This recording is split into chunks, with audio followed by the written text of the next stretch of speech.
Welcome to the Headspace and Tasting Podcast, where we talk manhood, tell stories, and discuss the stuff that matters to us one sip at a time. Hello, Kevin. Hey, Matt. Welcome to another beautiful day here in East Central Missouri. It is. And Episode number 75. Yeah, okay, 75. We got 100 coming up soon. Yeah. Well, that'll be a fun one. We actually need to plan for that one. We'll see. Make it a live show, have like all of our followers sit here. Yeah, all 5 of them can come. Today is May 2nd, 2026, the first Saturday in May, which is also the Kentucky Derby Day. The Run for the Roses. I guess I don't really know a lot about Kentucky Derby. I know it's a horse race and they run around in a circle, and it's a big deal for some people. The most exciting 2 minutes in sports. Is it 2 minutes? Is that how long it lasts? Yeah. I know the coverage started at 1:30 Central and the race starts at 6. Or you said a couple minutes before 6? 3 minutes before. So that means the race is over by 6 o'clock. Yes. Right? Since it's only 2 minutes? Okay. Mm-hmm. So that's all. Yeah, because they got to get through the trumpet. Yeah, they got to show all their silly hats and the dudes wearing the goofy suits. And you got to drink the mint juleps all day. They got to get all drunk and get their bets in. A lot of gambling. Mm-hmm. Yeah, where I used to live was a big horse community, and they had what did they call it? I'm going to get in trouble for this. It's where they would run and then jump over the bushes. What do they call that kind of race? I don't remember. Yeah, I don't know. But there was like $1 million horses out there. People would put their horses out there. And if I was actually active with the Kentucky Colonels, because I'm a Kentucky Colonel, they have a big thing in the Kentucky Derby every year. Oh, really? Okay. Yeah, but I'm just not active. It's too expensive. I'm not big into it, man. I don't know. The horses are cool, but that's about it. Well, because it is Kentucky Derby Day, I figured we'd put a bourbon together that matches. That's right. You did. So Woodford Reserve is the official bourbon of the Kentucky Derby. And every year they put out a distiller select bourbon just for the Kentucky Derby. And it's numbered based on the year of the Kentucky Derby, and it has specific artwork. It changes every year. Have they always been the official sponsor? From the history? Like how long? As far as I know. Okay. I mean, I don't know that the entire 152 years that they ran. Okay. But modern history, yes. If you go to the maker or the Woodford Distillery, and in the lobby, back behind the case, they have all the different Woodfords with all this stuff out there. It's pretty cool. Yeah. And this has a special label on it. It's a special distillation, I'm guessing. Well, I think, I don't know. I never did research on what they all were. Right. But today's race is number 152. We're drinking to race number 146. Okay. And what makes race number 146, number one, the artwork on it was a painting from a former Atlanta Braves pitcher who became an artist. His name is Richard Sullivan, known as an artist in Kentucky. Okay. And so his art graces this particular bottle. Typically, they sell for about $55, the 1 liter bottles. This is a 1 liter bottle. And this one, Derby number 146 from 2020, is on the aftermarket today at $499. So you're drinking technically a $500 bourbon today.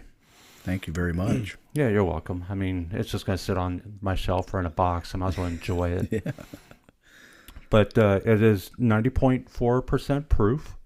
72% corn, 18% rye, and 10% malted barley. One of the things interesting about this particular one, because it says it right on the label, May 2nd, 2020, the Kentucky Derby did not run on May 2nd, their traditional date, in 2020. And is that why it's so expensive? It was COVID, right? COVID. Couldn't get the masks on the horses. Yeah, they didn't run the race in May. They postponed it and ran it in September. When they ended up doing it. And what I found interesting, kind of ironic really, is the two horses that were racing to the end Yeah. for the win. They were named Dr. Fauci. Could have been.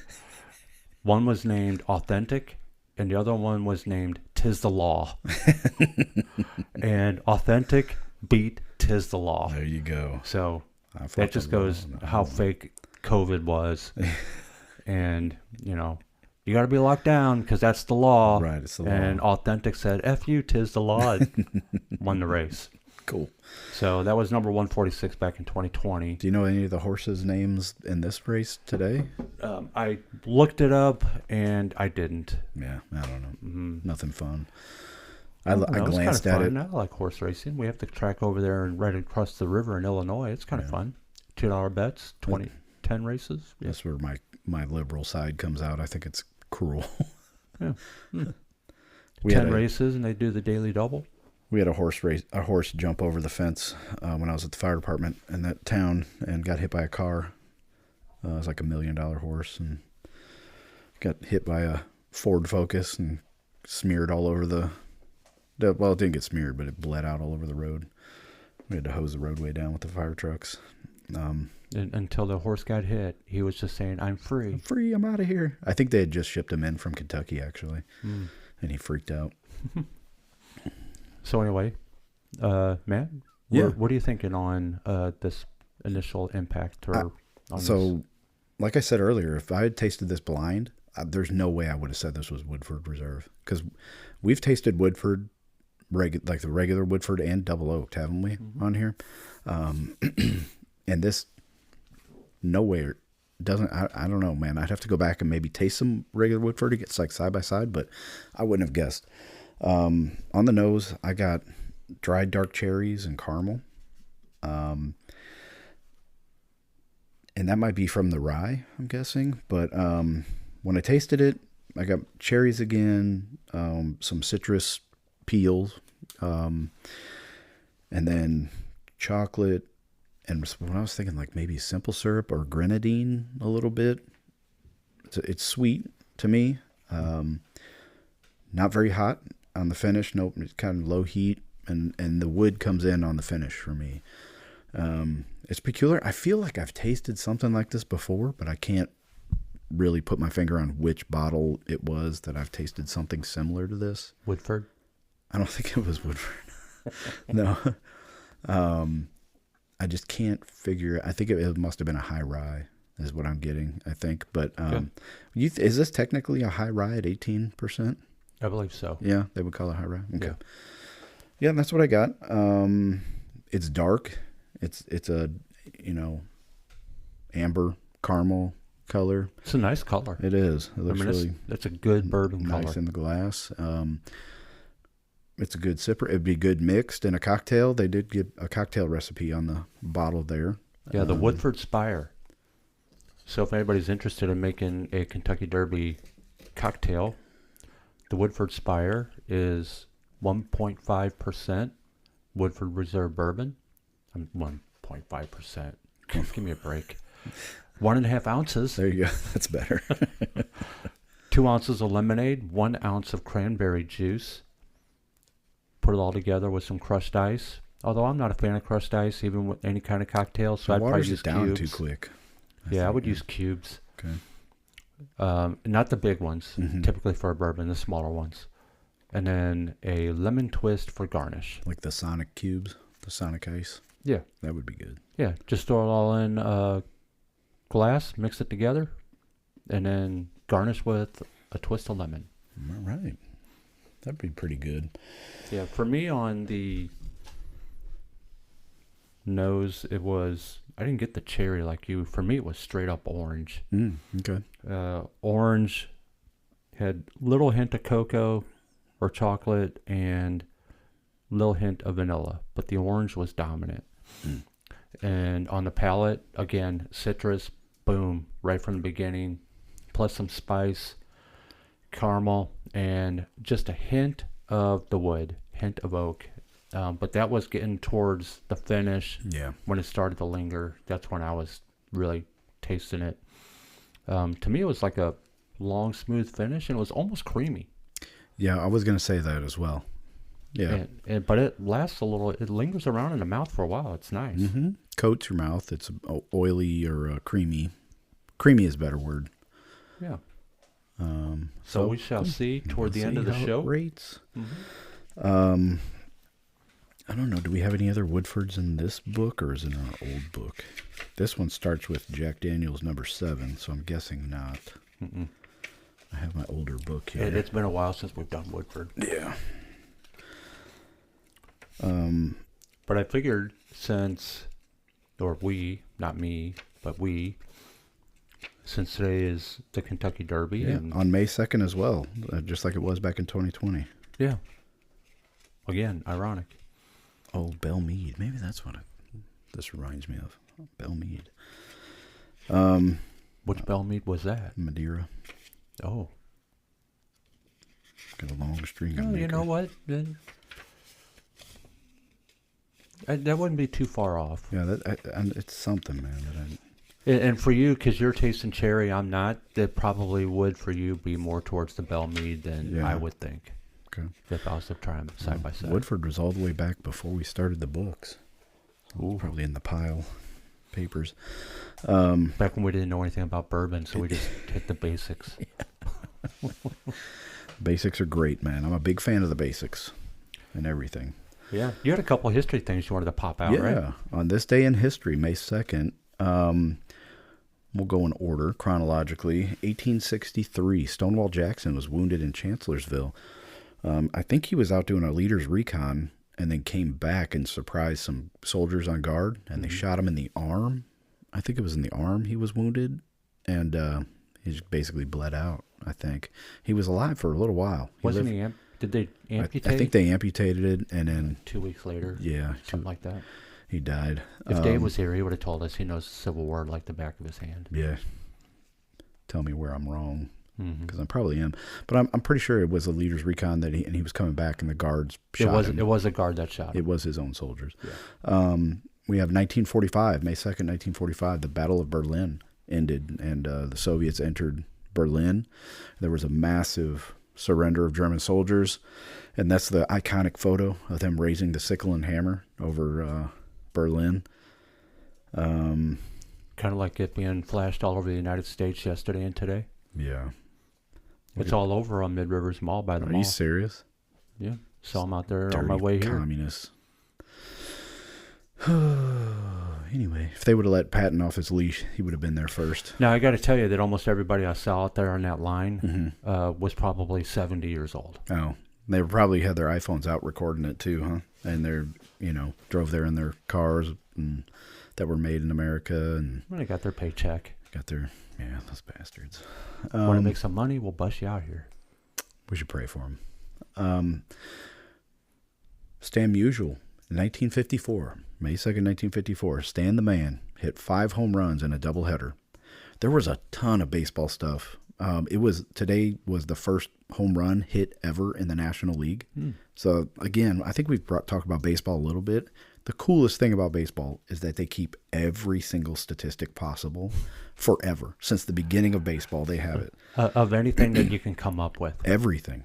It's unbelievable. Like how many foul balls were ever hit. You could probably look that up. And where they all go out in the field. How many foul balls to right field? How many, everything.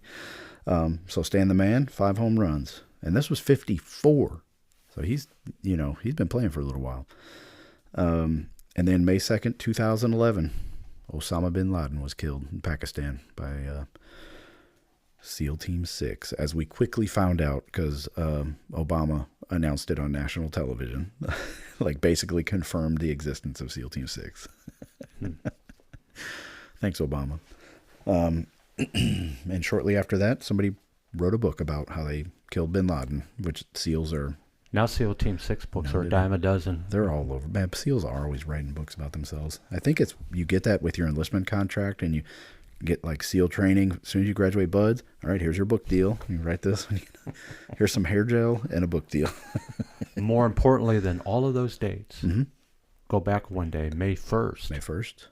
1985, I think, was the debut of the V miniseries.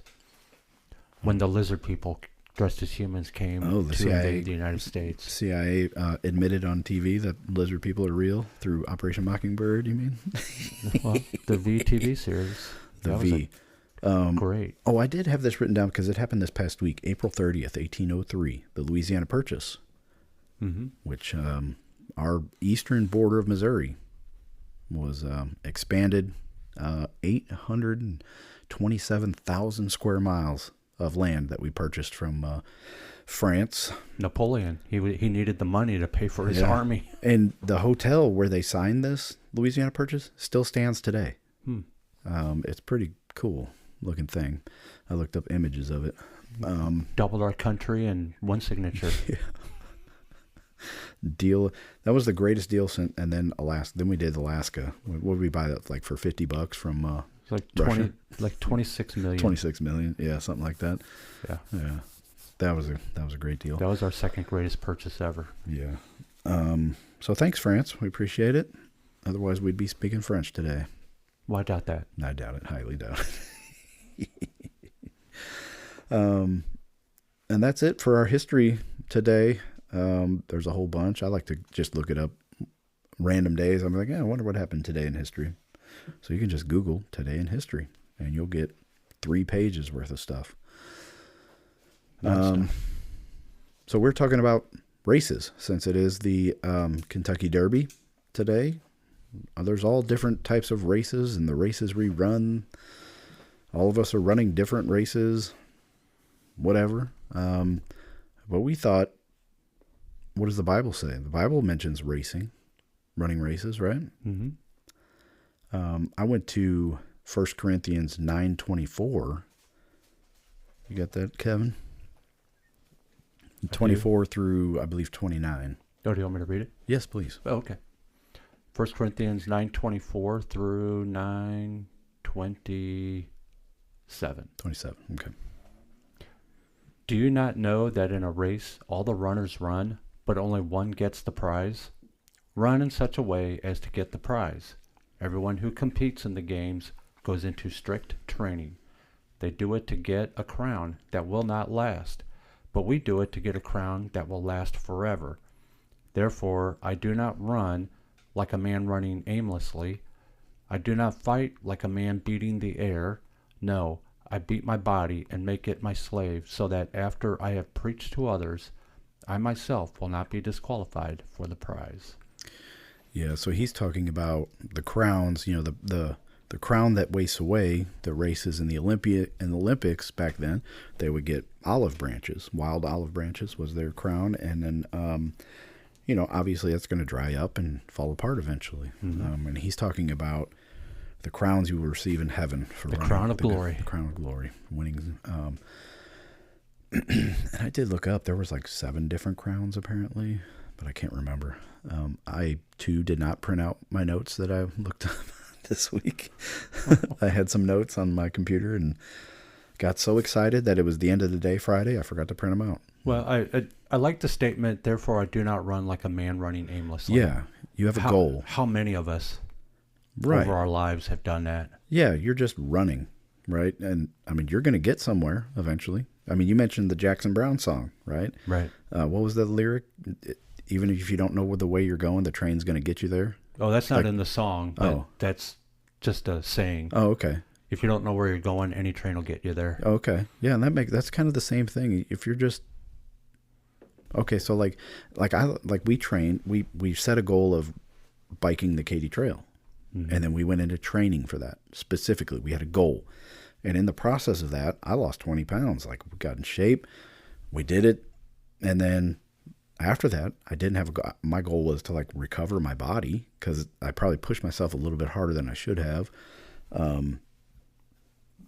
for my ailments.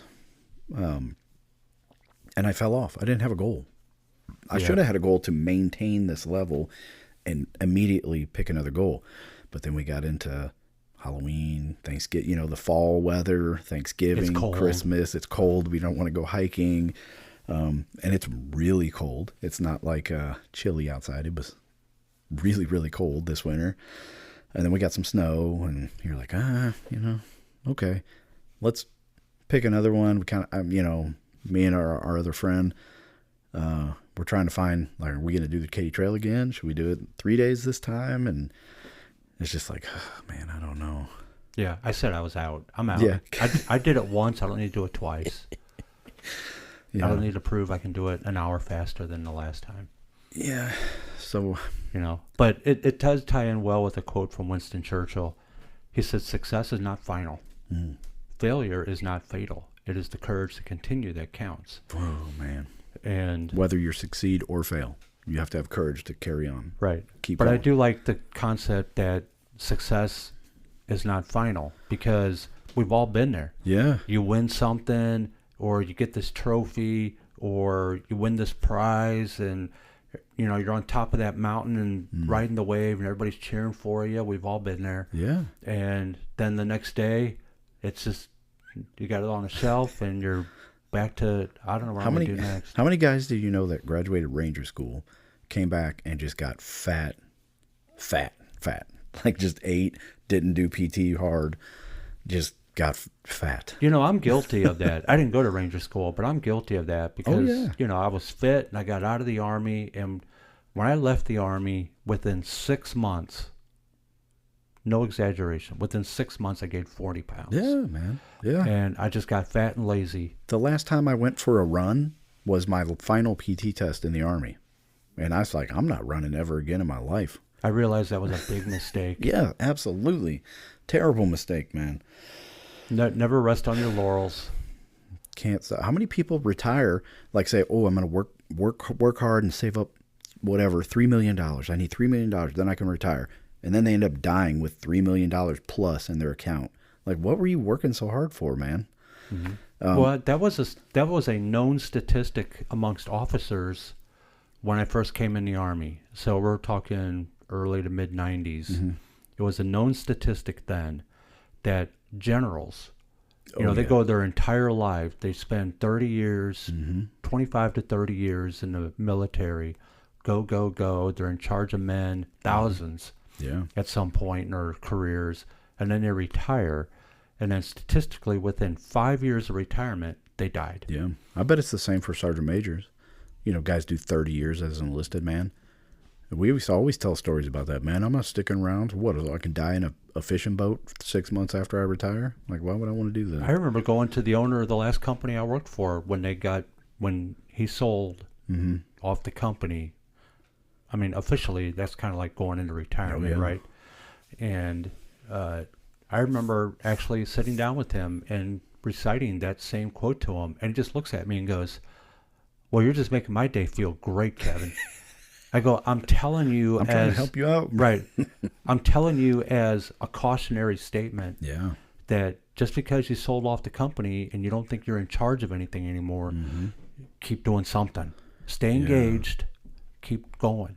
Yeah, you have to find, so a lot of men, we've talked about this before, we tend to put our identity in what we do for a living. Like, I'm a soldier, I'm a fireman. One day that's going to go away, then who are you? You have to find your identity outside of your work. So that's what, I wrote down here. There's different types of races that we run. There's spiritual, physical, emotional. There's the rat race that we find ourselves in sometimes, the quote unquote rat race. All of them take some type of discipline and focus and drive and all of that. But what type of races are we running? I think for me, like where I'm at in my life now is a spiritual race. I'm trying to grow spiritually and not focus so much on earthly things, not worry about stuff here on earth too much, because it's going to all go away one day. I have my normal worries, like, we're about to have a baby in June, which is next month. And, I'm stressed about it, man. But I really try not to be. I try to say, hold on, what are you so stressed about? You've done this 3-4 other times. Like, dude, you know what you're doing. It's not going to be that big of a deal. Well, that kind of fits us into, if I wanted to do one more Bible verse. Mm-hmm. If you bounce from 1 Corinthians 9:24 and shoot over to the book of Hebrews. By the way, this is like one of the best sounds I could ever hear. Yeah, that's almost like, you remember those onion skin what were the things we used to have in the Army where you write and it's like in triplicate, and it's like so thin, but it would copy all the way through. Matter of fact, when I was first enlisted, our old pay statements, they were called onion skins. Yeah. I mean, I'm not that old. I didn't have that, but well, I am. I had to get a debit card. I was like, "What the hell's a debit card?" Never heard of that I'll before. admit it. I'm going to read from the book of Hebrews, chapter 12. Therefore, since we are surrounded by such a great cloud of witnesses, let us throw off everything that hinders and the sin that so easily entangles, and let us run with perseverance the race marked out for us. Now, one of the things that I find interesting is there's another translation besides the race that's marked out for us, is that it is the race set before us. Oh. So in other words, it's a world. Let's shrink it down from big picture and just go to our individual selves. Mm-hmm. We don't control how our life is going to go. No. The place we're in, we're born wherever based on our parents and the environment we're in. We can move to improve and, dodge left and right and keep going to make ourselves better people. But essentially, the race is already set before us by God. And if I think of it from that perspective, then I don't have to battle him so much and run in that race. Yeah. And why would I get tired and I want to quit or give up? Don't give up. He wants you to keep going to the end. He has set you up for success, and he's just waiting for you to cross that finish line. Yeah, you already have the strength to finish that race. It's just up to you to realize it. Yeah, we didn't set the course. And some races are way tougher than others. And well, I think that's where a lot of people run into problems without thinking through what's going on in their own lives. It's all about blame. Yeah. You're in my way. It's your fault. I can't stand you. You're the one that's held me back. Not really. Well, mostly, like, my problem, I would say, is a lack of gratitude. Like, being ungrateful. Not the problems I have in my life that are so hard and tough and blah, blah, blah. No, dude, look around you and see how much God has blessed you. Like, that's the problem, is I'm not as grateful as I should be or thanking God as much as I should be. Well, and that's a good point. And also looking around, I think can be detrimental. Sure. Because suddenly you start to compare. Comparisons, yeah. Right? Well, that's going to be the worst thing. That's how most people quit. Mm-hmm. I'll join a running club. Right. I haven't run in forever. Yeah. 10 years. And I'm going to join this running club, and they're all going to take off, and I'm dead in quarter mile. Mm-hmm. Do I quit? No. There's a great anonymous quote that says, don't compare your chapter 1 to someone else's chapter 20. Yeah. Ooh. Or don't compare your chapter 20 to your chapter 1. Like, look back 20 years. Oh, man, I used to run 11-minute 2 miles when I was in the Army. I can't even run down to the end of the block right now. I'm a turd. I'm like, okay, bro. Like, settle down. You're 46, you're 50, whatever. You're not 20 anymore. Now, there is a little caveat to that, because in me personally playing mental games with myself, I will do that to myself to motivate me. Yeah. It doesn't work for everybody. No. But it works for me, where if you were to tell me, Kevin, you're a fat, lazy bum, get off your ass, blah, blah, blah, I'm going to probably not listen to you, and I might just try to punch you. Yeah. But me telling it to myself, Kevin, get off your fat, lazy butt, you're such a loser. What are you doing to yourself? I'm going to do it. Yeah. It's self-motivation. And where some people would just want to retreat. Don't retreat, man. Yeah. Just go. See, I go too hard on myself to where I'm like, oh, yeah, that's right. You're right. Yeah. And then, no, I need to, like, I wake up in the morning and I'm like, man, I'm feeling good. I'm feeling good. Let's do a walk, man. You got this. And that's for me, is like, use what you have. Like, okay, I'm not 25. I can't go knock out 15 pull-ups and then run 5 miles and then go ruck 12 miles anymore. So what? What can I do? And what am I thankful for that I can still do this? Right. You know? I mean, just from a fitness perspective, for our age, Yeah. you know, I'm 56. Mm-hmm. So for my age, when it comes to fitness, I'm thinking functional fitness. Right. You know, if I fall on the floor, I want to be able to stand up. Yeah. You know, if I have to carry things, I want to be able to carry it a certain distance. Yeah. If I'm going to twist my body, shovel snow, you know, I want to mimic life circumstances. Mm-hmm. I will be just as fit as the guy in the gym who spends 4 hours a day making his body look well. Yeah. I'm pretty sure I might outlast You him would probably outwork him on endurance. Yeah. Yeah. Well, I'm soon going to be carrying a pumpkin seat with a baby and then a 2-year-old on my hip, and you know Mm-hmm. they're going to want to wrestle and go for walks and go to the park and get chased around by dad. And Yeah, you're an old man. right now I'm like, whew, I don't know, kid. I threw Em up in the air like 5 or 6 times last Saturday, and I got back spasms all week. So Oh, I'm yeah, like, I remember that. I got to fix this. I got to fix this, man. I got to get back on my rehab, get this under control, stay focused. I have people depending on me. Yeah. You know, like that's what's on my mind. And you know, in our race for life, we have a long life. Oh, yeah. What's our life expectancy as men? What is it, 70? 76 now? I Yeah, think. something like that. Probably dropping. But 76, 78, yeah. somewhere around there. We have a long life. So if you're a younger listener, thinking about the years you got going ahead of you, Mm-hmm. and again, I love the Bible, because if I go back to the Old Testament, to the book of Ecclesiastes, Mm-hmm. verse 9, chapter 9, verse 11, the race is not to the swift or the battle to the strong. Again, it's about endurance. Right. Persevere. The tortoise and the hare, man. Yeah, just keep moving. Just keep going forward. And that's kind of my one foot in front of the other. I talk to people who I love in my life. If they're having struggles, hey man, we're going to just keep your eyes focused forward. I always think about like long ruck marches when you're suffering, like from the get go, you know, it's heavy pack on your back. Dude, the only thing you can do is look down the road and just tell yourself, I'm going to that tree right there. I'm going to make it to that tree. And then you pick a new tree further out ahead. I'm just going to keep going, 1 foot in front of the other. Eventually you're going to hit the end. Or narrow it more than that and just focus on the person you're behind. Yeah, don't let the distance put your grow. hand out in front of you, touch their pack. I'm not going to fall back any further than this. Right. There's all sorts of those games. I think SEAL training, I've heard those guys talk about, just go make it to the next meal. Don't worry about hell, like on Hell Week. Just, focus on the next meal or the next hour, whatever. Yeah. It's not going to last forever, man. Pain is temporary, whether it's emotional pain, whatever, physical. It's not going to last forever. Yeah, you know it. There's a trail here at Bush Wildlife called the Clark Trail. Mm-hmm. It's a little over 5 miles long.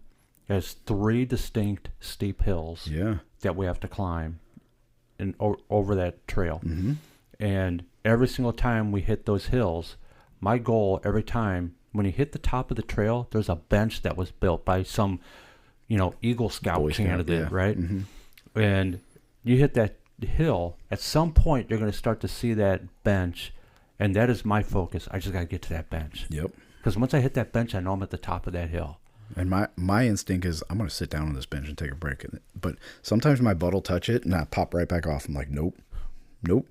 I just want to walk around like, all right, we made it. Let's keep going. Keep moving. Move it to the next bench. Let's go. Yeah.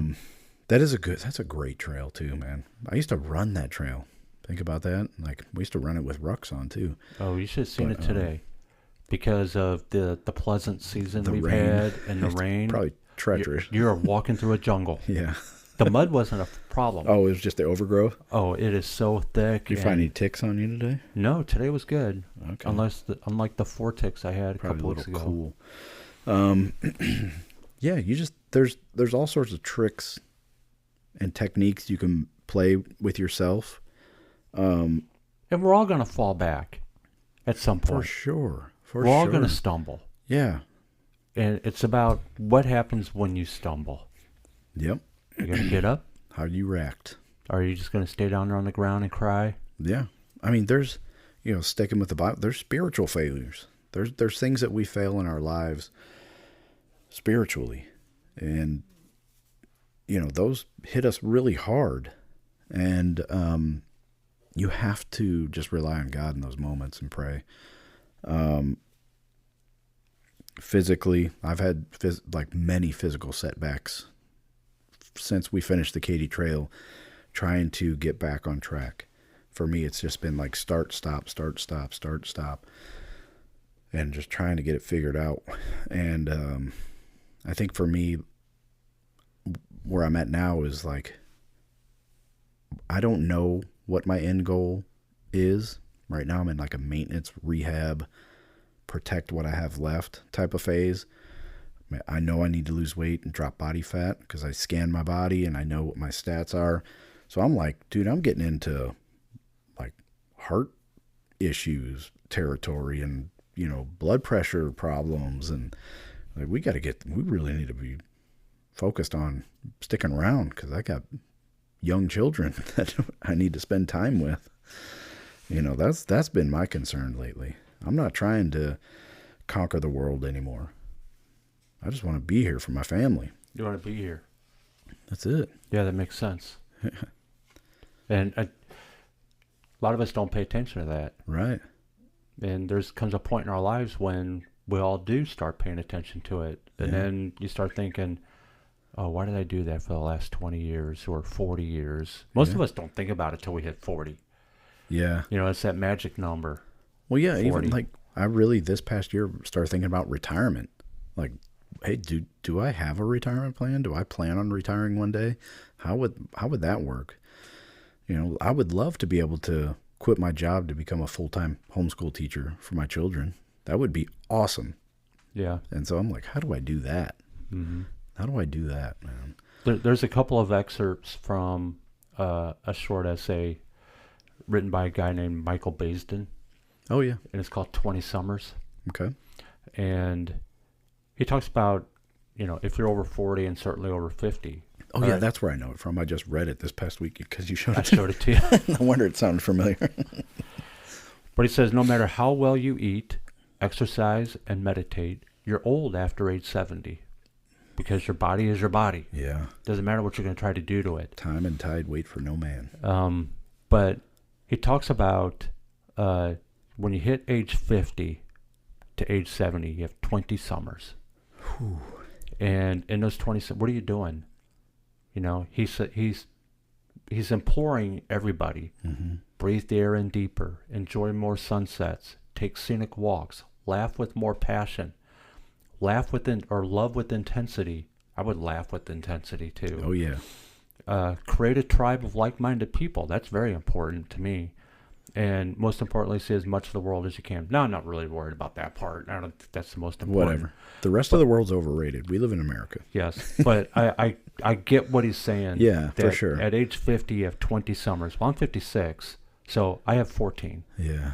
I have 14 summers before I would officially be 70 years old and considered old, even though my daughters call me old now. They keep saying, when did you do that? Back in the Civil War? That's they come so up with all kinds of cruel. good. I come up with good zingers back every now and then. But, thinking about all that stuff, and then you start to think about your past life, and you start in your head, you're going, I did that. I went there. I tried that. And that's really what we need to be doing. And don't waste your life. Today is the day that you should be focusing on today. Yeah. Don't be worried about what already took place in your life. And don't be so focused on what's coming in the future. But know that the future is coming. It's the whole concept of memento mori. Yeah. You will die one day. Right. Yeah. What are you doing with yourself right now? Yeah. Small things matter. I heard somebody talk about this in the context of family and parents, to be specific.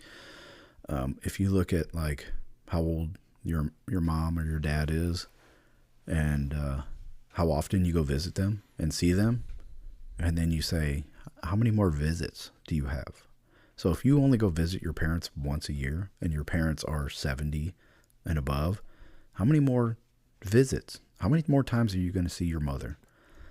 And you put it like that, you're like, whoa, I'm moving in with my mom. Like you start thinking like that. that's really like when I got the phone call that my dad had cancer and his dementia was starting to get bad, and he had Parkinson's, which was causing the dementia and all that. And Emma was just born, and me and Caitlin, like, dude, it was instant. We got to go home.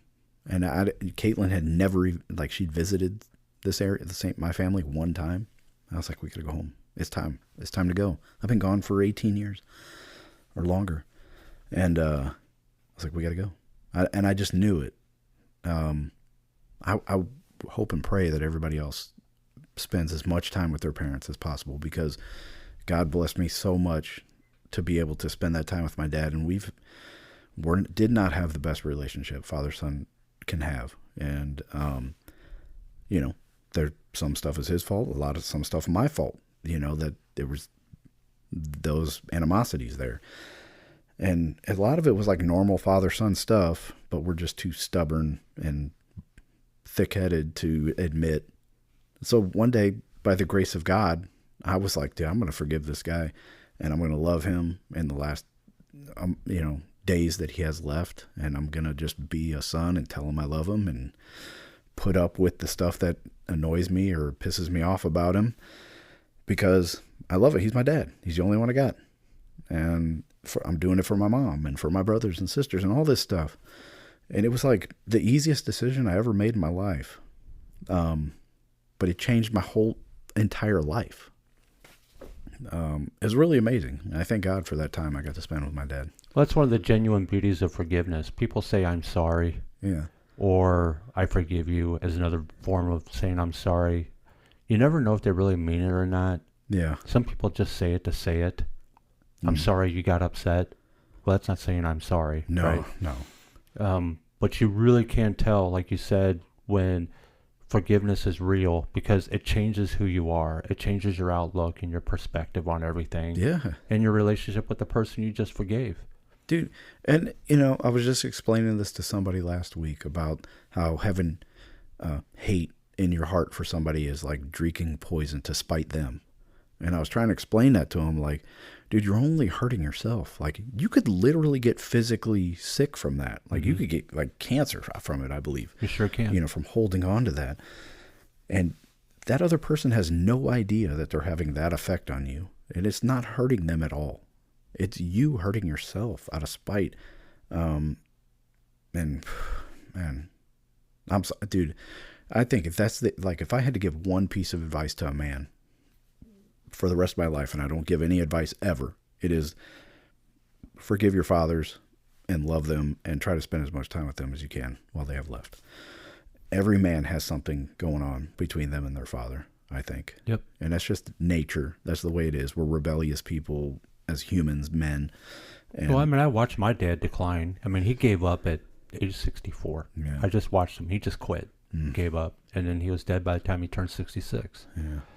And didn't matter how many times you talked to him, but I did spend as much time as I could with him, doing whatever he wanted to do, whether it was just watch TV, play games, those kinds of things. But when his time came, and he did nothing to try to help himself or improve. He just wanted to be gone. Yeah.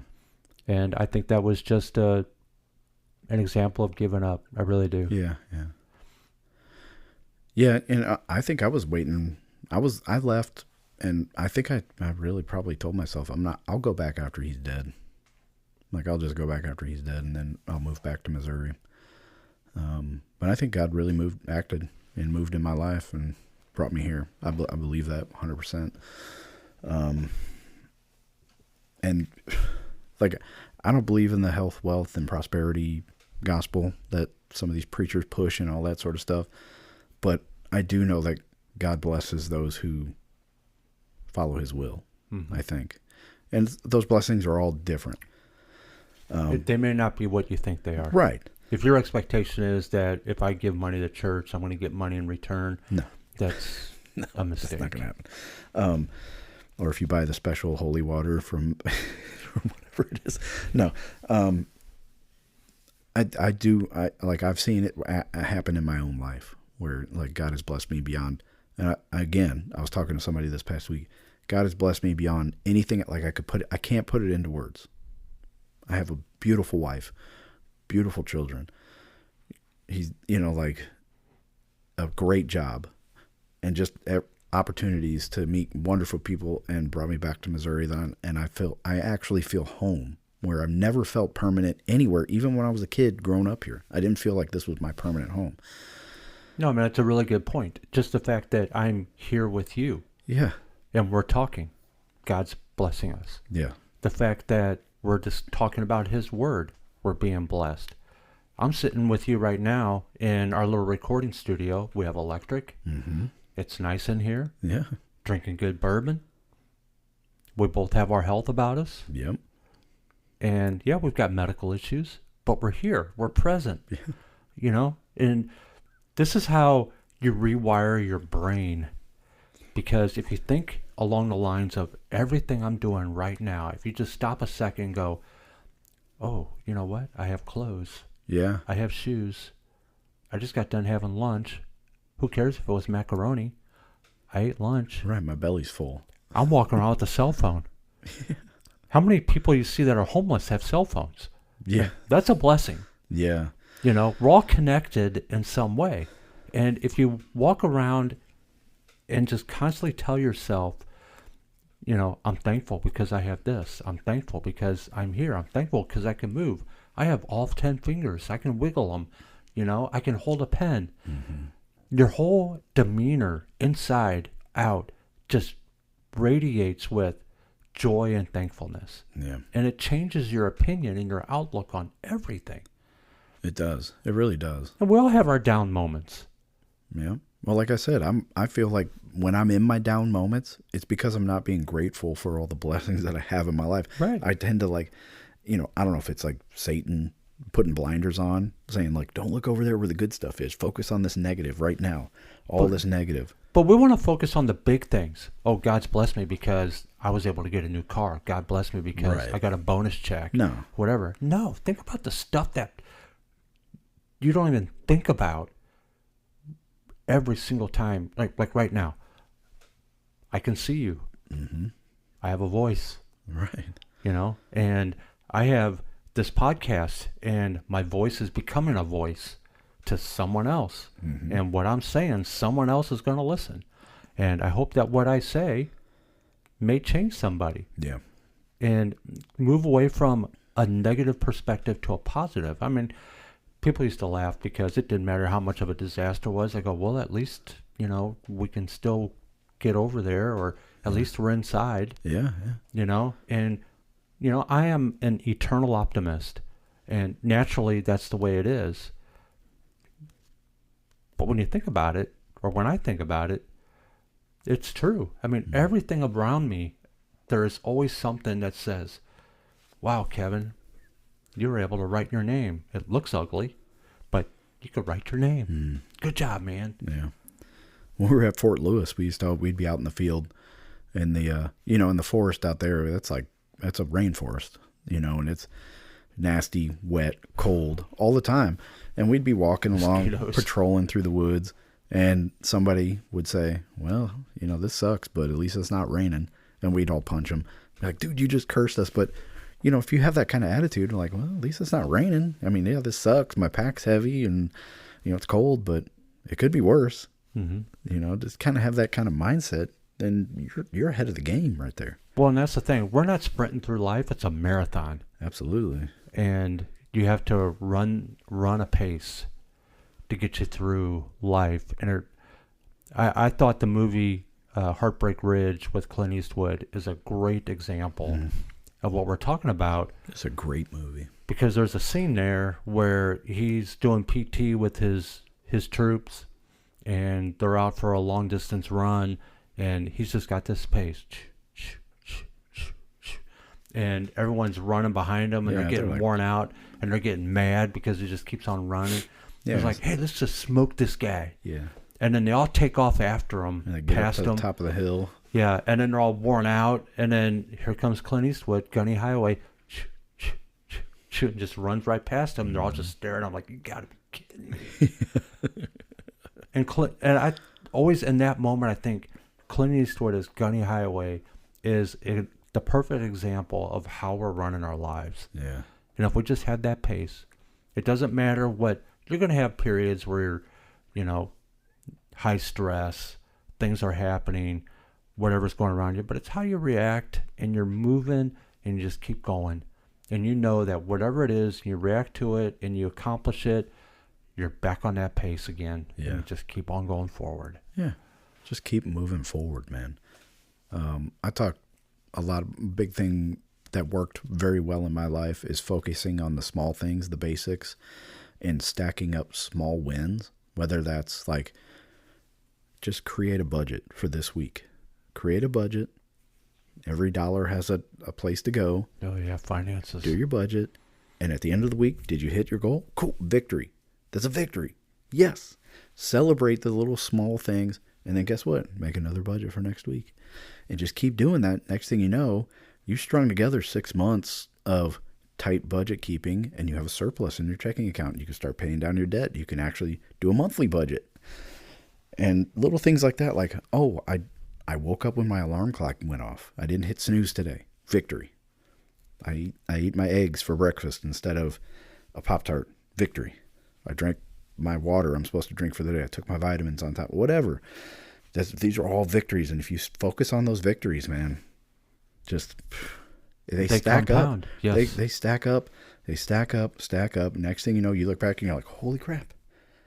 I paid off all my debt. I'm debt free.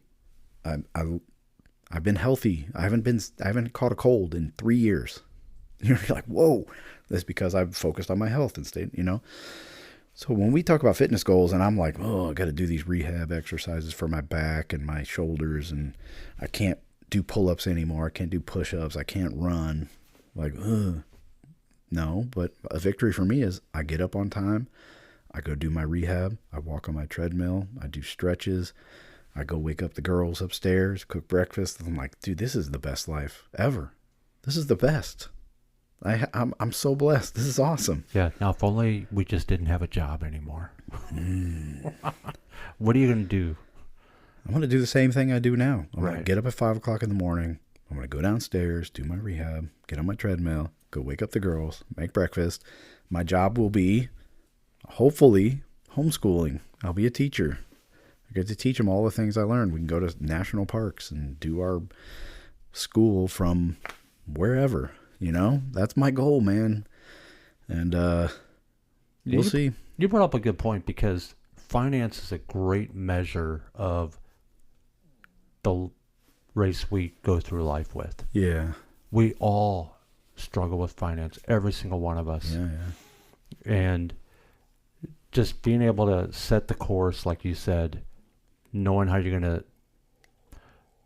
not have to have a budget, not impact it in some way. We're all going to at some point. I mean, I just got to, I've been working really hard to set money aside and to save money, to get to that next step. If I'm following Dave Ramsey, right? And get to that next step up there past emergency cash and all that stuff. And I just got hit with a $4,000 surgery bill from a past surgery that I had to pay, which I paid it. Why? Because I was diligent and had that money saved. Now, does it pain me that I had to pay $4,000 for a bill? Yes. Yeah. But the bottom line was, because I was diligent, I was able to pay that bill and not burn a credit card. Yeah. So like that was a little jab to the nose. It wasn't a uppercut to your jaw. Right. Knocking you down. It was just like, oh, this stings. All right. Right. Moving on. You know who Bobby Knight is? Yeah, absolutely. Basketball coach. He had a great quote that just references what we were talking about. It's not the will to win that matters. Everyone has that. It's the will to prepare to win that matters. So when it comes to our finances, we have to be very diligent. If you're going to set aside whatever you can afford, $10 a week, $25 a month, whatever, be very diligent and set that money aside, and don't use a credit card, and be patient, and don't have, what's the terminology. Instant gratification. Yeah. Instant gratification is what's killing us as a society. Dude. I want it right now. Let me tell you a story. All right. I obviously have a problem with Clutch merchandise, right? You can see. Oh, yeah, I know. I see it. I have a problem.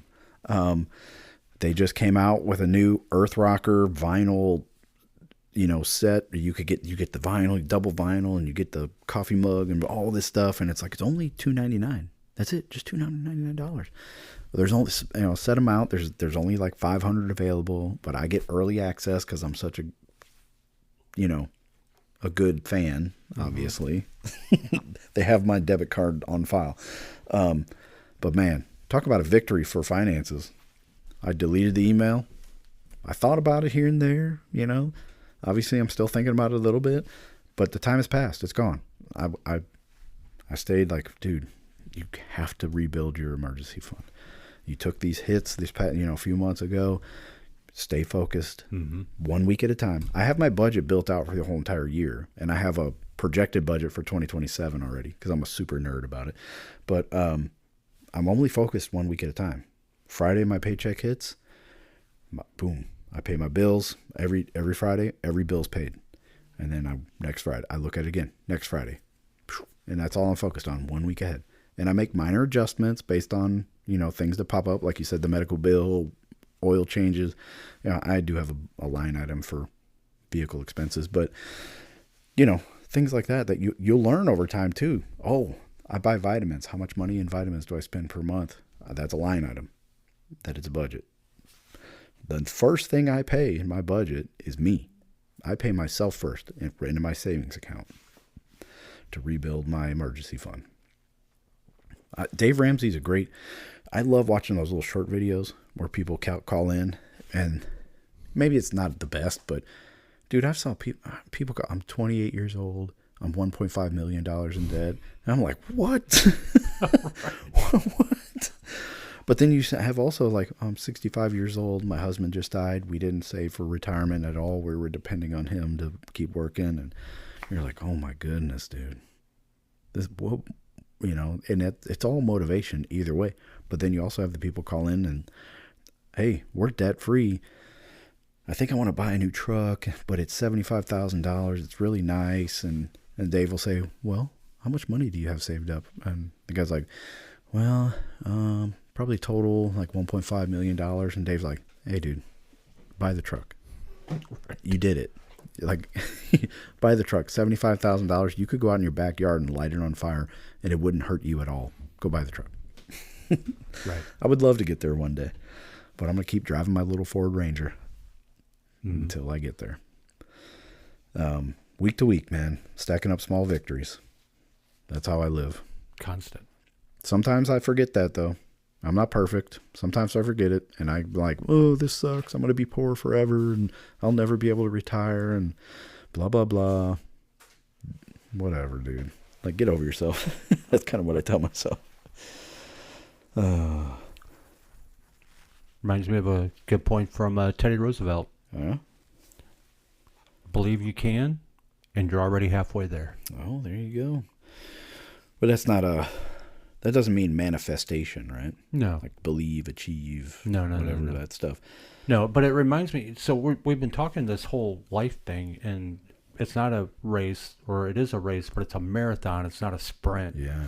And I found it first through The Art of Manliness, but then I saw it in several other sources referencing a biography on Dwight Eisenhower, who was the Supreme Allied Commander of Allied Forces during World War II. And then he was the last real president we ever had, probably. He was the first NATO commander, and he was President of the United States twice.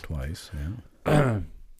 And in that biography, by the way, it's written by a man named Ed Smith, and it's called Eisenhower and War and Peace, and it was first published in 2013.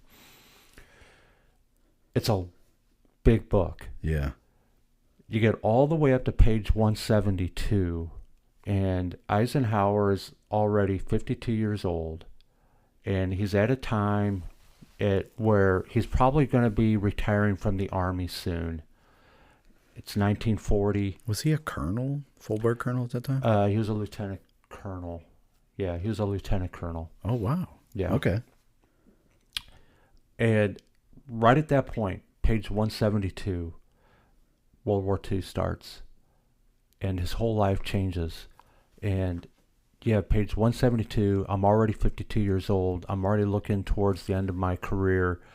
But then past page 172 of that biography is still 600 more pages. His life didn't even start until page 172 at age 52. Yeah. Holy cow. What a life he lived after that. Right. So think about that. If you're at a certain age and you think, oh, I'm done, or I'm going to retire, there's not much left in me, those kinds of things, that is not true whatsoever. You don't know what's going to happen tomorrow. Right. You might get called out based on all of your life experiences, whatever. Something's going to happen or change, and your whole life is going to take a different dynamic towards the end of your life. Yeah. And this man, 600 more pages past age 52. The first one, a measly 172 pages, was 50 years of his life. Whole entire life, West Point, right? Military career, World War I, all the way through. Yep. And then World War II hits, and everything happens after that. And his whole life trajectory went a completely different way.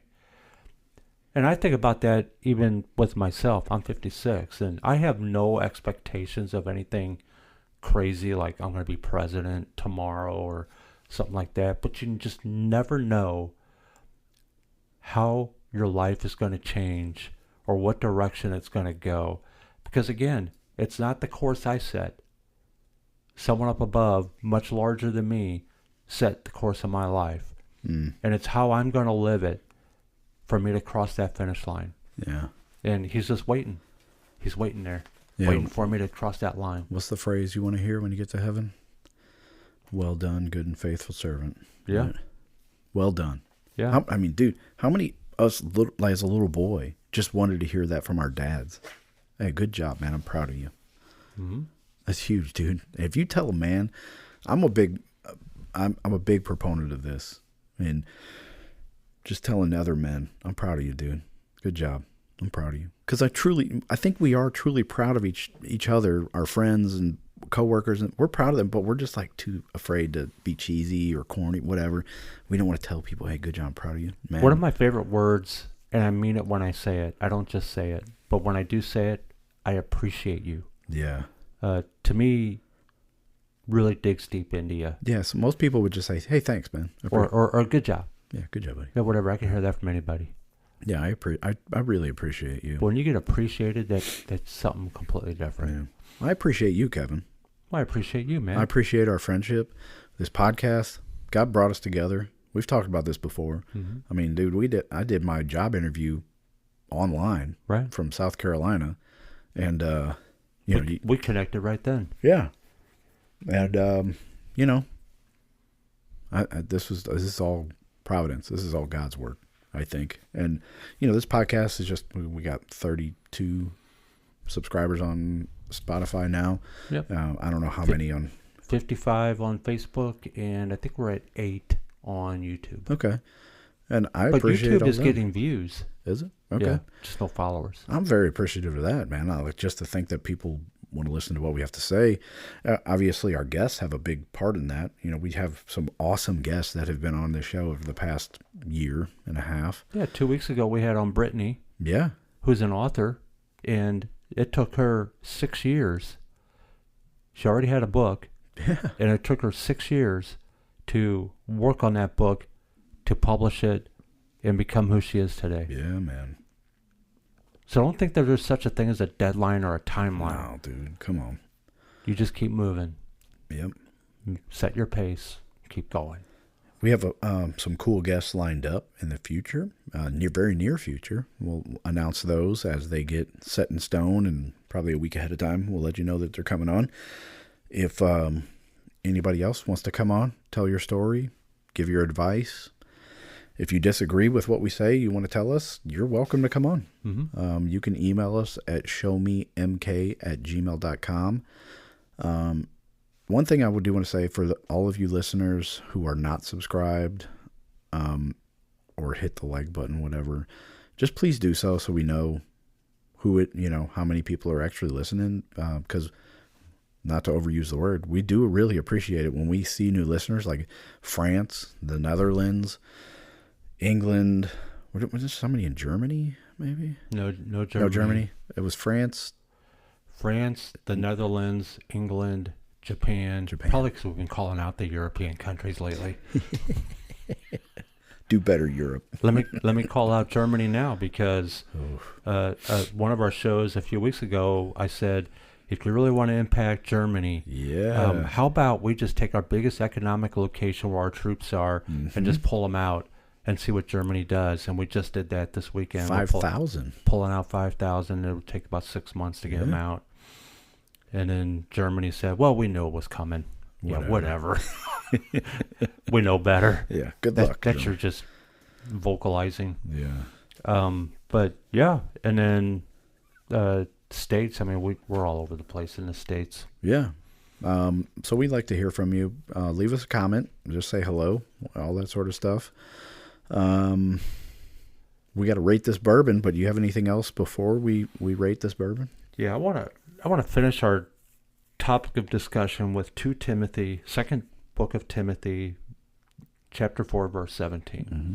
I fought the good fight. I have finished the race. I have kept the faith. Man, how great would that be able to say in your last days? That's exactly where I want to be. That's exactly where I was going. I don't want to be that guy that is got diagnosed with something terminal, or I'm on my deathbed and I'm going, oh my gosh, I don't know what I'm going to do. I didn't think it was going to end this way. Whatever. I don't want to have those thoughts in my head at all. I want to be able to say out loud to those around me and to the man upstairs, I fought the good fight. I have finished the race. I have kept the faith. And just say, I'm ready, God. Yeah. And for anybody out there, this is just an invitation. You don't have to be a person that's constantly got to be in conflict with God. Accept him. I know in your heart you're probably fighting with yourself on some of these things that we're talking about. Stop fighting. Yeah. Because he wants you. He's not trying to keep you away from him. He's trying to draw you to him. There's a reason for that. And all you got to do is, ask God to forgive you, and then ask Jesus into your life. That's it. Yeah. It is so simple. It really is. Deceptively simple. And then let somebody know you did it. Yeah. Go to church. Make a difference in your life. Yeah, man. That's simple. Thank you for saying that. Yeah. Thank you, buddy. Anyway, so we were drinking Woodford Reserve. Yep. Distiller Select. Kentucky Derby number 146. May 2nd, 2020. The COVID bourbon. Has it changed at all as it's been sitting here on the table? No, I've been drinking it throughout the show, and I still like it from the first sip I had. It's kind of mellowed out a little bit. But the flavor profile has not changed whatsoever. Okay. And I'm going to go, because it's a one-off, you're not going to get it nowhere else. Ever. No. I made it the 1 year. Yeah. I'm going 4 stars. I would tend to say 3 stars, but it is a special bottle, very special bottle, and I think it doesn't underperform for being a special bottle. Sometimes we get those special things we've tried before, and we're like, "What? This is it? This is all it like?" Expected something more to this. This lives up to it. Well, what I expected. It doesn't taste like the traditional Woodford, but it is very adjacent, I guess would be the word. So I'm going 4 stars as well. I would even go maybe 4.5 if we did have stars, but we don't. But this is not a 5-star bourbon to me. I would be okay with mixing this in a cocktail. I wouldn't feel terrible. Well, maybe I would, since this one's like $500 a bottle now. But well, it only is if someone's actually going to hand you the money. That's true. It's not worth anything now. Just because it says it's $500 on the secondary market, someone's not going to make the transaction. There you go. It's kind of like stocks, man. It's not worth anything until you sell it. Right. So Yeah, 4 stars for me as well. Very, very good. Very, very good bourbon. Cool. That's it. I've already told you all how to find us. Spotify, YouTube, Facebook, all that stuff. Headspace Tasting Podcast. Email us at showmemk@gmail.com. That's Mike Kilo for the MK. You got anything else, Kevin? Don't run on empty. We should watch... Run on full. Oh, that's a good one. We should watch Heartbreak Ridge after this. We'll see. You shouldn't litter. I'm not going to say the whole line, but it's ecologically unsound. What a great movie. All right, folks. We'll see you next week. Bye-bye. Peace out.